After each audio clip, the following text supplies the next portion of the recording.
Ola, ola, eu son Arantxa Nogueira, son poeta, pero sobre todo son lectora. Así que benvidos e benvidas a este Bookshelf Tour.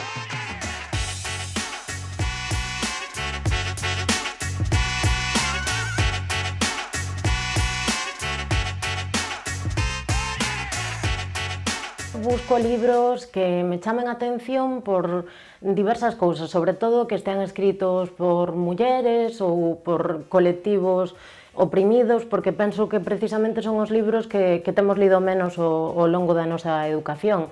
Tamén é certo que despois me deixo moito influir polo que me comenten as miñas amigas ou as miñas libreiras de confianza. Ia dicir que era pola noite, pero a verdade é que mudou nos últimos anos. Eu creo que porque xa me estou facendo bastante señora. Eu diría que sería así contra despois do xantar, que entra soliño no salón, estar lendo aí, sempre descalza. Habitualmente, sobre todo porque me gustan moito algúns xéneros como a poesía, sí que me gusta sumerxirme por completo e que ese libro me revolva e tamén me faga refletir. Que aparezan personaxes femininas estereotipadas ou que haxa moito hype así cun libro e que despois a hora de lelo pois a mí non me pareza para tanto.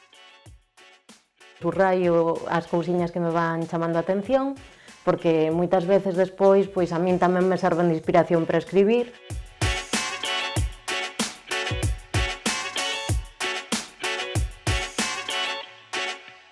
Pois nada, imos á auga logo. O meu top 5 comeza co Ruar de Virginia Woolf nesta edición das Irmás Cartoné. Esta edición é preciosísima e ten unhas ilustracións fermosas.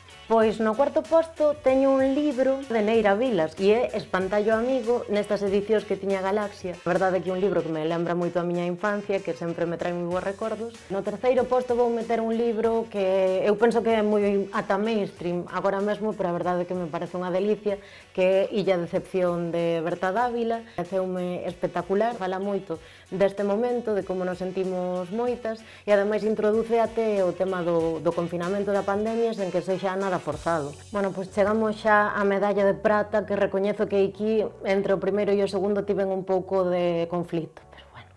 Recollen algúns dos textos que fan como dúo poético e tamén textos individuais das dúas, que non só me parecen dunha grandísima calidade literaria, senón que ademais me lembran a todos eses bolos que levamos desfrutando as que gozamos da poesía nelas dende hai unha chea de anos, así que un libro dos que recomendo 100%.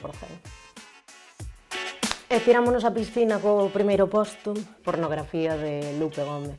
Lupe Gómez é unha das miñas poetas contemporáneas favoritísimas, pero creo que este libro en particular, polo menos para min, marcou un antes e un despois na lectura e en como eu concibía a poesía, non? Pois até aquí o meu top 5 de libros, xa me diredes cal é o voso.